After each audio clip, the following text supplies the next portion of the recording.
शब्द गुण, शब्द में निहित गुण को शब्द गुण कहते हैं। इनके 3 प्रकार होते हैं, एक माधुर्य गुण, दूसरा ओज गुण और तीसरा है प्रसाद गुण। पहला है माधुर्य गुण। इसकी परिभाषा है कि इसमें कोमलकांत पदावली का प्रयोग होता है, जिस पे मिठास होती है। इनके शब्दों में कानों को प्रिय लगते हैं। तो मुख्य रूप से श्रृंगार, करुण, वात्सल्य और शांत रस में यह पाया जाता है। अब यदि हम सबके उदाहरण देखें तो पता चलेगा कि इन सभी में माधुर्य गुण है। अब श्रृंगार रस का उदाहरण देखें या करुण का देखें या वात्सल्य का या शांत का, किसी का भी उदाहरण देखें तो वहाँ हमें वह रस भी लिख सकते हैं, साथ में माधुर्य गुण भी लिख सकते हैं। जैसे कि पहला उदाहरण है कि एक संग धाय नंदलाल और गुलाल दो, कड़े गो अबीर पे अहीर तो कड़े नहीं। तो इसमें श्रृंगार रस है और यहाँ माधुर्य गुण है। दूसरा उदाहरण देखें, साधना मेरी अधूरी, मैं बिरह में जल ना पाई, व्यर्थ बीती आयु सारी, मैं सजन की हो ना पाई। तो यहाँ पर करुण रस है, साथ में माधुर्य गुण भी है। अगला उदाहरण देखें, मैया मैं तो चंद खिलौना ले हों, जे हों लोट धरन पर अभई, तेरी गोद न ये हों। तो यहाँ पर वात्सल्य रस है, तो यहाँ भी माधुर्य गुण है।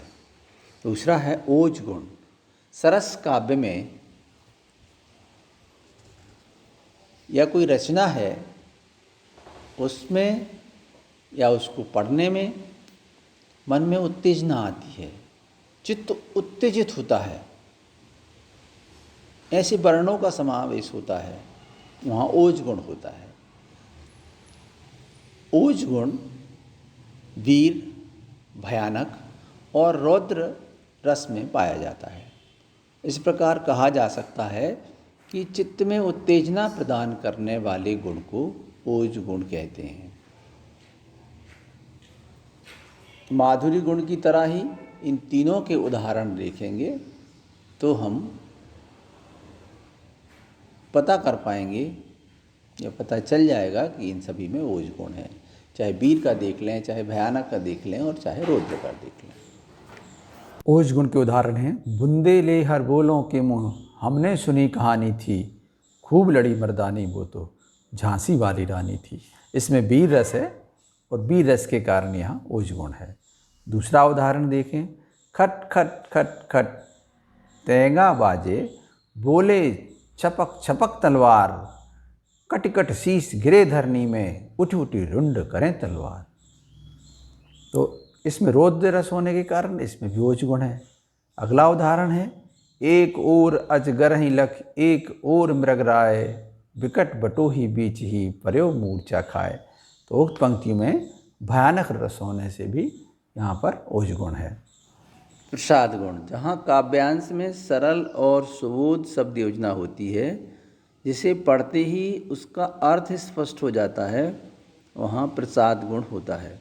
अर्थात प्रसन्नता और निर्मलता प्रदान करने वाला गुण किसी रस विशेष के नियंत्रण में नहीं रहता, वह प्रसाद गुण होता है। उदाहरण देखें, प्रसाद गुण का उदाहरण जो जल्दी समझ में आ जाए, उसमें कुछ ज्ञानवर्धक बातें भी हों।